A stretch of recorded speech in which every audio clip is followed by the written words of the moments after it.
ज्ञान के माध्यम से स्वास्थ्य उन्नति के लिए प्रौद्योगिकी और नवाचार रणनीति। प्रौद्योगिकी और नवाचार। भारत में रोगों का बोझ गैर संचारी रोगों की ओर स्थानांतरित होता हुआ देखा जा रहा है, जैसे मधुमेह, कैंसर और ऑटो इम्यून विकार। तर्क के अनुसार सस्ती लागत पर दीर्घायु और जीवन की गुणवत्ता के लिए दवाएं महत्वपूर्ण हैं, ताकि भारत को वैश्विक बायोफार्मा विनिर्माण केंद्र के रूप में विकसित किया जा सके। मैंने अगले 5 वर्षों में 10,000 करोड़ रुपए के परिव्यय के साथ बायोफार्मा शक्ति का प्रस्ताव रखा है। यह जैविक दवाओं और बायोसिमिलर्स के घरेलू उत्पादन के लिए एक पारिस्थितिकी तंत्र का निर्माण करेगा। रणनीति में बायोफार्मा केंद्रित नेटवर्क शामिल होगा, जिसमें फार्मास्यूटिकल एजुकेशन एंड रिसर्च के 3 नए राष्ट्रीय संस्थान, जिन्हें लोकप्रिय रूप से नीट निपर्स कहा जाता है, और 7 मौजूदा संस्थानों का उन्नयन शामिल है। यह 1000 मान्यता प्राप्त भारतीय क्लिनिकल ट्रायल स्थलों का नेटवर्क भी बनाएगा। हमने केंद्रीय औषधि मानक नियंत्रण संगठन को वैश्विक मानकों को पूरा करने और अनुमोदन समय सीमा में सुधार के लिए सुदृढ़ करने का प्रस्ताव रखा है। इसके लिए एक समर्पित वैज्ञानिक समीक्षा कैडर और विशेषज्ञ नियुक्त किए जाएंगे। सहायक स्वास्थ्य पेशेवरों के लिए मौजूदा संस्थानों को उन्नत किया जाएगा और निजी व सरकारी क्षेत्रों में नए AHP संस्थान स्थापित किए जाएंगे।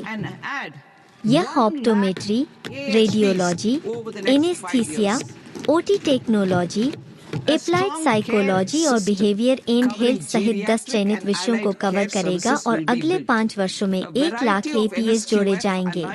जेरियाट्रिक और सहायक देखभाल सेवाओं को कवर करने वाली एक मजबूत देखभाल प्रणाली बनाई जाएगी।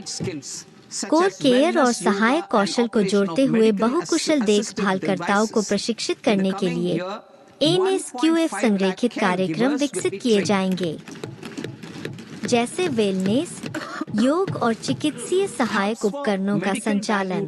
आने वाले वर्ष में 1.5 लाख देखभालकर्ताओं को प्रशिक्षित किया जाएगा। मेडिकल वैल्यू टूरिज्म के लिए हब। भारत को चिकित्सा पर्यटन सेवाओं के केंद्र के रूप में बढ़ावा देने के लिए मैंने राज्यों को 5 क्षेत्रीय मेडिकल हब स्थापित करने में सहायता देने की एक योजना शुरू करने का प्रस्ताव रखा है। निजी क्षेत्र के साथ साझेदारी में ये हब एकीकृत स्वास्थ्य परिसरों के रूप में कार्य करेंगे, जो चिकित्सा, शैक्षिक और अनुसंधान सुविधाओं को जोड़ेंगे। इनमें आयुष केंद्र, मेडिकल वैल्यू टूरिज्म सुविधा केंद्र और डायग्नोस्टिक्स के लिए बुनियादी ढांचा होगा। पोस्ट केयर और पुनर्वास के साथ ये हब डॉक्टरों और AHP सहित स्वास्थ्य पेशेवरों के लिए विविध रोजगार के अवसर प्रदान करेंगे। प्राचीन भारतीय योग, जिसे दुनिया के कई हिस्सों में पहले से ही सम्मान प्राप्त था, को वैश्विक स्तर पर व्यापक मान्यता तब मिली जब माननीय प्रधानमंत्री ने इसे संयुक्त राष्ट्र में प्रस्तुत किया। कोविड के बाद आयुर्वेद को भी इसी तरह वैश्विक स्वीकृति मिली। गुणवत्तापूर्ण आयुर्वेद उत्पादों का निर्यात उन किसानों की मदद करता है जो जड़ी बूटियां उगाते हैं, और उन युवाओं की भी जो बढ़ती वैश्विक मांग को पूरा करने के लिए उत्पादों का प्रसंस्करण करते हैं। कुछ और कदम उठाए जा रहे हैं। मैंने प्रस्ताव रखा है 3 नए अखिल भारतीय आयुर्वेद संस्थान स्थापित करना, उच्च मानकों के प्रमाणन पारिस्थितिकी तंत्र के लिए आयुष फार्मेसियों और औषधि परीक्षण प्रयोगशालाओं का उन्नयन करना तथा सर्वाधिक कुशल कर्मियों को उपलब्ध कराना। जामनगर में WHO वैश्विक पारंपरिक चिकित्सा केंद्र का उन्नयन करना ताकि साक्ष्य आधारित अनुसंधान को मजबूत किया जा सके। पारंपरिक चिकित्सा के लिए प्रशिक्षण और जागरूकता। पशुपालन। पशुधन गरीब और सीमांत परिवारों सहित कृषि आय में लगभग 16% का योगदान देता है। 20,000 से अधिक पशु चिकित्सा पेशेवरों की उपलब्धता बढ़ाने के लिए मैंने निजी क्षेत्र में पशु चिकित्सा और पैरावेटरनरी कॉलेजों, पशु चिकित्सालयों, निदान प्रयोगशालाओं और प्रजनन सुविधाओं की स्थापना के लिए ऋण आधारित पूंजी सब्सिडी सहायता योजना लागू करने का प्रस्ताव रखा है। भारतीय और विदेशी संस्थानों के बीच सहयोग को भी प्रोत्साहित किया जाएगा।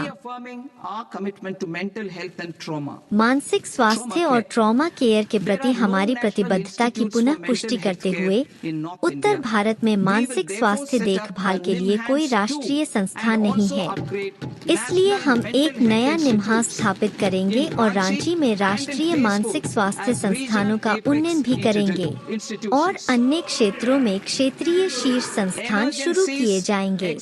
आपात स्थितियां परिवारों, विशेषकर गरीब और कमजोर वर्गों को अप्रत्याशित खर्चों के प्रति उजागर करती है। हम जिला अस्पतालों में आपातकालीन और ट्रॉमा केयर केंद्र स्थापित करके इन क्षमताओं को 50% तक बढ़ाएंगे और सुदृढ़ करेंगे।